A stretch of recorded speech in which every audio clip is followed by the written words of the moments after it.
नमस्ते और स्वागत है।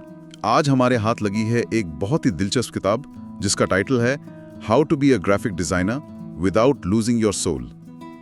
मतलब एक ग्राफिक डिजाइनर कैसे बने अपनी आत्मा को बेचे बिना। तो आज हम इसी की कह सकते हैं तह तक चलेंगे। हमारे पास इस किताब की भूमिका के कुछ हिस्से हैं और हमारा मिशन ये समझना है कि आखिर ये किताब डिजाइन की बाकी हजारों किताबों से अलग कैसे है, क्या खास है इसमें। तो चलिए शुरू करते हैं।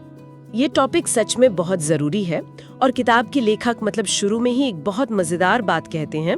वो ज़्यादातर ग्राफिक डिज़ाइन की किताबों को सेलिब्रिटी डाइट बुक्स या एयरपोर्ट पर बिकने वाली बेस्ट सेलर नॉवेल से कंपेयर करती हैं। सेलिब्रिटी डाइट बुक्स मतलब दिखने में बहुत आकर्षक, बड़े बड़े सुंदर चित्र, चमकदार कागज, लेकिन उनमें कोई गहराई नहीं होती।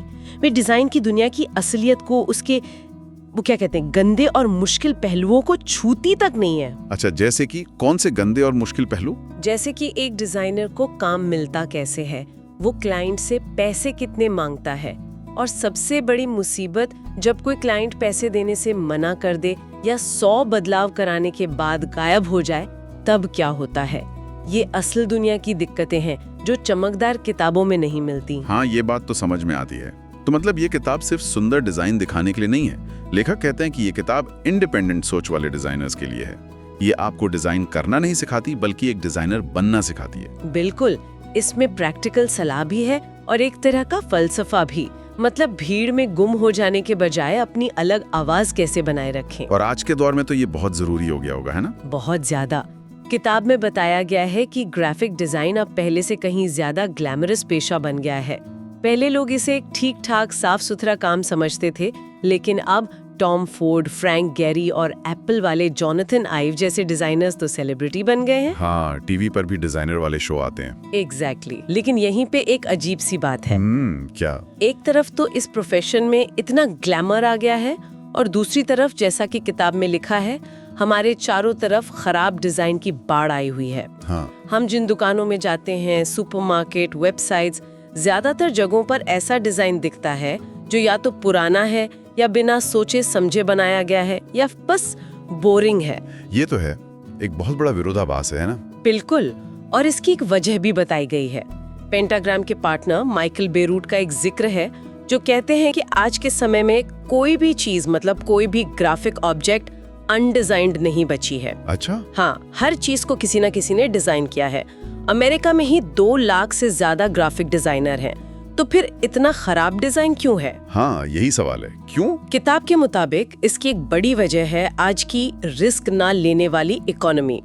हर कंपनी एक जैसी ग्लोबल ब्रांड बनाना चाहती है, सब सेफ खेलना चाहते हैं। नतीजा, हर तरफ एक रूपता यानी यूनिफॉर्मिटी। मतलब वो दिन गए जब डिजाइनर्स को पूरी आजादी मिलती थी। हाँ, वो दिन गए जब पॉल रैंड जैसे डिजाइनर को IBM जैसी बड़ी कंपनी में काम करने की पूरी आजादी मिलती थी। आज क्लाइंट्स अक्सर कहते हैं, कुछ नया मत करो, जैसा बाकी लोग कर रहे हैं वैसा ही बना दो। अच्छा, तो मतलब क्रिएटिविटी पर सेफ्टी भारी पड़ रही है। और यहीं से शायद वो बहस शुरू होती है जिसका जिक्र किताब में है कि डिजाइन आखिर है क्या, बिजनेस का एक टूल या एक आर्टिस्ट का कैनवस। यही इस किताब का दिल है। एक डिजाइनर की आत्मा इसी रस्साकशी में फंसी रहती है। एक तरफ क्लाइंट और बिजनेस हैं जिनका कहना है, भाई हमारा मैसेज साफ साफ लोगों तक पहुंचाओ, अपनी कलाकारी अपने पास रखो। उनका मानना है कि डिजाइनर की पर्सनल सोच, उसका स्टाइल बिजनेस के मैसेज के रास्ते में आता है, उसे हटा देना चाहिए। ये सोच 1990 के दशक से बहुत हावी रही है। और दूसरी तरफ कौन है? दूसरी तरफ है डिजाइनर की अपनी आवाज, जिसे किताब में एक विद्रोही चीख कहा गया है। ये वो लोग हैं जो मानते हैं कि डिजाइन सिर्फ कॉर्पोरेट मैसेज पहुंचाने वाली पाइपलाइन नहीं है, इसका एक सांस्कृतिक, एक कलात्मक पहलू भी है। वे अपने काम में अपनी पहचान, अपनी छाप छोड़ना चाहते हैं। तो ये एक बड़ी फिलोसॉफिकल लड़ाई है। क्या सड़क पर लगे साइन बोर्ड या किसी बिस्कुट के पैकेट जैसी रोजमर्रा की चीज में भी एक डिजाइनर अपनी छाप छोड़ सकता है, या उसे बस नियमों के हिसाब से चलना चाहिए? सही सवाल। और इसी बहस को समझने के लिए लेखक पहले ये साफ करते हैं कि ये किताब क्या नहीं है। क्योंकि लोग अक्सर ऐसी किताबों से गलत उम्मीदें लगा लेते हैं। तो ये किताब फिलॉसफी और असल दुनिया की मुश्किलों पर बात करती है, लेकिन मुझे शक है कि ये कोई ट्यूटोरियल किताब होगी जो सिखाएगी फोटोशॉप में कौन सा बटन दबाना है ना? नहीं, बिल्कुल नहीं। लेखक साफ कहते हैं कि ये कोई टेक्निकल गाइड नहीं है।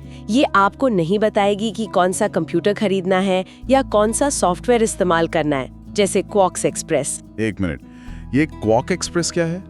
ये नाम मैंने बहुत सालों बाद सुना है। हाँ, ये उस जमाने का अडोब InDesign हुआ करता था। डिजाइन की दुनिया का बादशाह था एक टाइम पर। तो लेखक का कहना है कि ये टेक्निकल चीजें तो डिजाइनर या तो खुद सीख लेता है या कहीं काम करके सीख जाता है। हाँ, एग्जैक्टली। ये किताब उन चीजों पर भी बात नहीं करती जो आज ट्रेंड में है, और किसी खास स्टाइल की तरफदारी भी नहीं करती होगी। जैसे कुछ लोग कहते हैं कि हेलवेटिका फॉन्ट ही सबसे अच्छा है और बाकी सब बेकार। सही। किताब में इस हेलवेटिका बनाम वर्नाक्युलर डिजाइन की बहस का जिक्र है। अच्छा, ये सुनने में बड़ा भारी लग रहा है। हेलवेटिका बनाम वर्नाक्युलर, आसान शब्दों में इसका क्या मतलब है? हेलवेटिका मतलब एक तरह से साफ सुथरा, मॉडर्न, कॉर्पोरेट स्टाइल।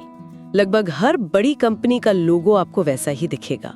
और वर्नाक्युलर मतलब जो आम सड़क पर दिखता है, जैसे पुराने हाथ से बने पोस्टर, ट्रक के पीछे की शायरी, देसी दुकानों के साइन बोर्ड, जिसमें एक लोकल जमीनी टच हो। तो लेखक कहते हैं कि इस बहस में पढ़ना ही बेकार है।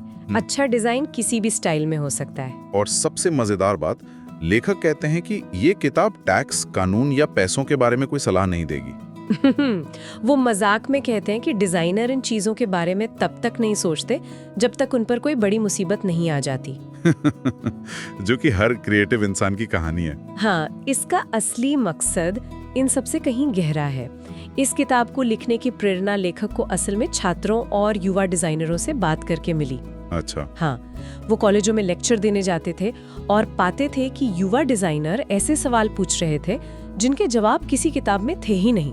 कैसे सवाल? सवाल जो असल काम की दुनिया से जुड़े थे, जैसे अगर क्लाइंट ने एक बहुत ही खराब ब्रीफ दी है तो उसका जवाब कैसे दें, या क्लाइंट को बार बार बेकार के बदलाव मांगने से कैसे रोकें, या ऐसा काम कैसे ढूंढें जो दिलचस्प हो, सिर्फ पैसे कमाने के लिए ना हो। और सबसे बड़ा सवाल, काम और अपनी निजी जिंदगी के बीच बैलेंस कैसे बनाएं? अरे वाह, ये तो हर उस इंसान के सवाल हैं जो किसी क्लाइंट के लिए काम करता है, सिर्फ डिजाइनर ही नहीं। बिल्कुल। ये दिखाता है कि किताब सीधे मुद्दे की बात करती है और लेखक की अपनी कहानी भी इसमें एक पर्सनल टच डालती है। वो कोई बड़े डिजाइन स्कूल से नहीं पढ़े थे, वो एक सेल्फ टॉट ग्राफिक डिजाइनर है। अच्छा। हाँ, जिन्हें असल में मैकेनिकल ड्राइंग की ट्रेनिंग मिली थी। उन्हें शुरुआत में प्रिंटिंग के, CMY के कलर्स या टाइपोग्राफी की बारीकियों के बारे में कुछ नहीं पता था, लेकिन फिर भी कुछ ही हफ्तों में उन्हें नौकरी मिल गई। और फिर उन्होंने अपनी कंपनी भी शुरू की, इंट्रो नाम से। हाँ, 1988 में, और वो काफी सफल रही। उन्होंने ब्रिटिश नेशनल हेल्थ सर्विस जैसे बड़े क्लाइंट्स के साथ काम किया। वो एक जगह बहुत गहरी बात कहते हैं, ग्राफिक डिजाइन ने मेरी जिंदगी बचाई। इससे पता चलता है कि उनके लिए ये सिर्फ एक नौकरी नहीं बल्कि उससे कहीं ज्यादा है। तो इन सब बातों का निचोड़ क्या है? मतलब किताब का मेन पॉइंट क्या है? निचोड़ ये है कि ये एक कैसे करें गाइड नहीं, बल्कि एक कैसे बने गाइड है। इसका मकसद आपको सिर्फ स्किल्स सिखाना नहीं, बल्कि इस मुश्किल बिजनेस की दुनिया में अपनी आत्मा और अपनी आवाज को जिंदा रखते हुए कैसे आगे बढ़ना है, ये सिखाना है। तो इसमें दूसरे डिजाइनर्स के एक्सपीरियंस भी होंगे? हाँ, इसीलिए इसमें नेविल ब्रोडी जैसे बड़े अनुभवी डिजाइनरों के इंटरव्यू भी हैं और साथ ही युवा डिजाइनरों के भी, जो अभी-अभी इस दुनिया में आए हैं। मतलब ये एक तरह का मेंटरशिप जैसी है, जो आपको उन गलतियों से बचाने की कोशिश करती है जो लेखक और उनके जैसे दूसरे डिजाइनर्स ने अपने करियर में की हैं। एग्जैक्टली, ताकि आपका सफर थोड़ा आसान और ज्यादा मजेदार हो। किताब नियमों की कोई लिस्ट नहीं देती कि ये करो और वो मत करो, बल्कि वो आपको कुछ इशारे, कुछ सिद्धांत देती है ताकि आप एक असरदार और आत्मनिर्भर ग्राफिक डिजाइनर बन सकें। और वो भी अपनी आत्मा को बचाए रखते हुए। हाँ, सबसे जरूरी बात। और किताब का अंत भी काफी दमदार लगता है।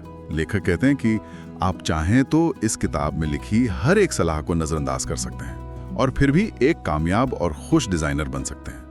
मतलब कोई एक सीधा सच्चा रास्ता नहीं है। हाँ, ये बहुत मजबूत बात है। वो कहते हैं कि ये किताब बस एक नक्शा है, एक गाइड है।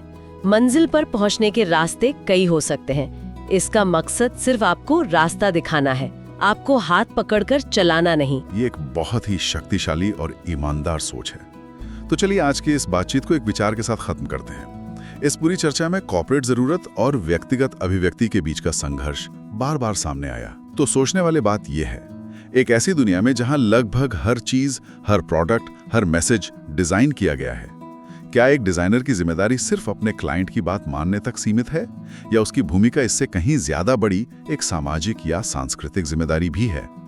क्या अच्छा डिजाइन सिर्फ वो है जो सामान बिकवा दे, या इसका मतलब कुछ और भी है?